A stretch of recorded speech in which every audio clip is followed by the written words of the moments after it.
जिंदगी के साथ भी जिंदगी के बाद भी असं म्हणत सामान्य भारतीयांच्या मनावर गेली कित्येक वर्ष राज्य करणारी एक विश्वासू सरकारी कंपनी म्हणजे LIC. एकतर आपण भारतीय गुंतवणुकीच्या बाबतीत आतापर्यंत खूपच संवेदनशील होतो. आपले मेहनतीचे पैसे अशा परताव्या देणाऱ्या योजनांमध्ये गुंतवण्यापेक्षा आपल्याला कपाटात ठेवणं किंवा त्याचं सोनं विकत घेणं इतकंच आपण करत आलो आहोत. LIC एजंटने घरी कित्येक चक्रा मारल्यावर किंवा विश्वासातल्या कुणी LICचा सल्ला दिल्यावरच आपण एखादी पॉलिसी घेण्याचा विचार करून थोडीफार गुंतवणूक करायचो. आणि असं करत करत LICने वर्षानुवर्ष सामान्य भारतीयांना चांगला परतावा देऊन विश्वास जिंकलेला होता. आता गेल्या 4-5 वर्षांपासून अलीकडची पिढी SIP, शेअर मार्केट असे पर्याय ट्राय करून बघायला लागली आहे. पण आजही सामान्य भारतीयांचा सर्वात जास्त विश्वास कुणावर असेल तर तो LIC वरच. मंडळी, 2022 मध्ये LICचा IPO आला आणि लाखो भारतीयांनी त्यात करोड रुपयांची गुंतवणूक केली. आजही विमा काढताना आपण खासगी विमा कंपन्यांपेक्षा LICला प्राधान्य देतो. पण मंडळी, अलीकडे आपल्याला या विश्वासाला तडा जाताना दिसतोय. आपण डोळे झाकून LIC मध्ये पैसे गुंतवतो, पण LIC सुद्धा डोळे झाकूनच आपला पैसा अशा कंपन्यांमध्ये गुंतवते ज्या काही वर्षांनी एकतर तोट्यात जातात किंवा मग मोठा आर्थिक घोटाळा करून बुडीत निघतात. अशाच प्रकारे आजवर LICने कोणकोणत्या रिस्की गुंतवणुका केल्या आहेत, त्याचा LICला म्हणजेच पर्यायांना आपल्याला किती तोटा सहन करावा लागलाय आणि असं वारंवार का होतंय, तुमचे LICतले पैसे खरंच सुरक्षित आहेत का, अशा सगळ्याच प्रश्नांची उत्तर आपण आजच्या या व्हिडिओच्या माध्यमातून जाणून घेणार आहोत. नमस्कार, मी प्रथमेश आणि तुम्ही पाहताय विशेष भारी. मंडळी, काल परवा सेबी अर्थात securities and exchange board of इंडियाने राजेश एक्सपोर्ट्स प्रकरण उघडकीस आणलं. जगातले सगळ्यात मोठे सोन्याचे व्यापारी म्हणून नाव कमावलेल्या राजेश मेहतांच्या राजेश एक्सपोर्ट्स या कंपनीने 2021 ते 2025 पर्यंत 15 लाख कोटी रुपयांची अफरातफर दाखवली आहे. हे प्रकरण म्हणजे LICच्या प्रत्येक गुंतवणूकदाराची चिंता वाढवणार आहे. या कंपनीत सरकारी मालकीच्या LICची तब्बल 11% गुंतवणूक असल्याचं समोर आल्यानंतर या मुद्द्यावरून विरोधी पक्षाने केंद्र सरकारला धारेवर धरलंय. सदरील घोटाळेबाज कंपनीत एवढ्या मोठ्या प्रमाणावर आर्थिक फेरफार सुरू असताना LICने या कंपनीत गुंतवणूक का केली? ही गुंतवणूक करण्यासाठी सत्ताधाऱ्यांकडून दबाव होता का, असा सवाल अगदी सहजपणे उपस्थित होतोय. आणि LICसाठी हे काही पहिलं प्रकरण नाही आहे. गैरव्यवहार सुरू असलेल्या कंपनीत सामान्य जनतेच्या पैशांवर चालणाऱ्या LICची गुंतवणूक असणं हे नव्यानेच घडलं असंही नाही.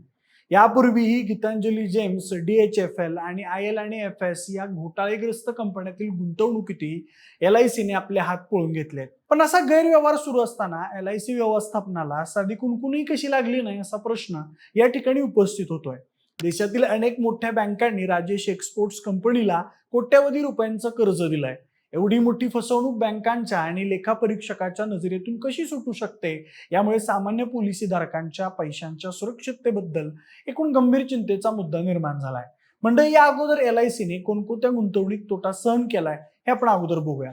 सगळ्यात पहिल्यांदा 2012-13 दरम्यान गीतांजली जेम्समध्ये शेअर खरेदी झपाट्यानं वाढवून LICने 4.89% पर्यंत नेली होती.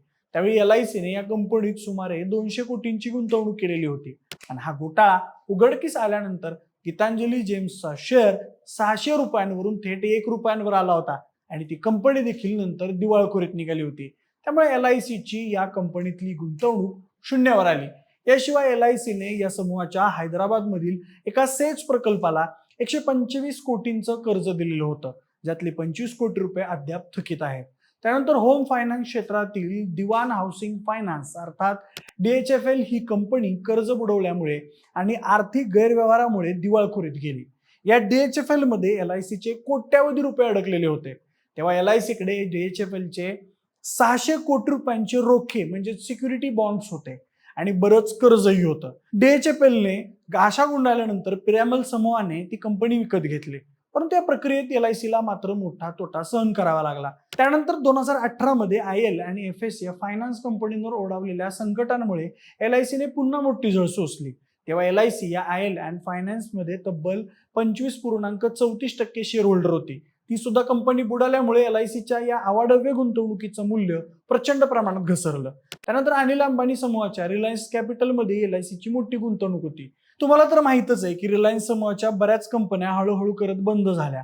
पण यामध्ये आपल्या LICला मात्र काही हजार कोटींचा तोटा सहन करावा लागला.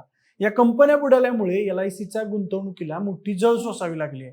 अजून एक सांगायचं झालं तर वर्ष 2020 मध्ये राणा कपूर यांच्या काळातील अति धोकादायक कर्ज वाटपामुळे येस बँक बुडण्याच्याच मार्गावर होती. पण त्यानंतर रिझर्व्ह बँकेने यात हस्तक्षेप केला. या बँकेला तारण्यासाठी LIC आणि स्टेट बँकेने त्यात मोठी गुंतवणूक केलेली आहे. बरं, जुनं सगळं सोडलं तरी काल परवाच्या राजेश मेहतांच्या झोलचा जो आकडा आहे तेवढ्या पैशात भारतात 15 बुलेट ट्रेनचे प्रकल्प राबवता आले असते. अर्थात हा फक्त आकडा किती मोठा आहे हे कळण्यासाठी दिलेलं उदाहरण आहे. पण मोठमोठे उद्योजक देशाच्या आर्थिक संस्थांना वेड्यात काढत असताना आपण मात्र आपल्या आवश्यक खर्चाला कात्री लावून भविष्याची काळजी करत गुंतवणूक कशात करावी याचा विचार करत यांना नफा कमावण्यासाठी पैसे देत आहोत. असो मंडळी, जिंदगी के साथ भी और जिंदगी के बाद भी म्हणून विश्वास कमावणाऱ्या LICने अशा प्रकारे अनेकदा गुंतवणूकदारांचं ब्लड प्रेशर वाढवण्याचं काम केलेलं आहे. आपला एक प्रीमियम भरायला थोडासा जरी उशीर झाला तरी कॉल मेसेज करून आठवण करून येणारी LIC कंपनी आपले पैसे गुंतवताना मात्र तेवढी सजगता का दाखवत नाही असा प्रश्न आता या ठिकाणी उपस्थित होतोय. सेबीला 5 वर्षांआधी लक्षात आलेली बाब LICला राजेश एक्सपोर्ट्स मध्ये इन्व्हेस्ट करताना का लक्षात आली नाही? इतकी मोठी गुंतवणूक करताना एवढा मोठा झोल लक्षात येऊ नये हे जरा शंकास्पदच वाटतंय. बाकी तुम्हाला याबद्दल काय वाटतंय आणि उद्या LIC मध्ये असलेली तुमची आमची गुंतवणूक यापेक्षा मोठ्या धोक्यात आली तर आपण काय करणार आहोत ते कमेंट करून आम्हाला नक्की सांगा. सोबतच आपल्या विशेष वारीच्या YouTube चॅनलला सबस्क्राईब करायला अजिबात विसरू नका. धन्यवाद.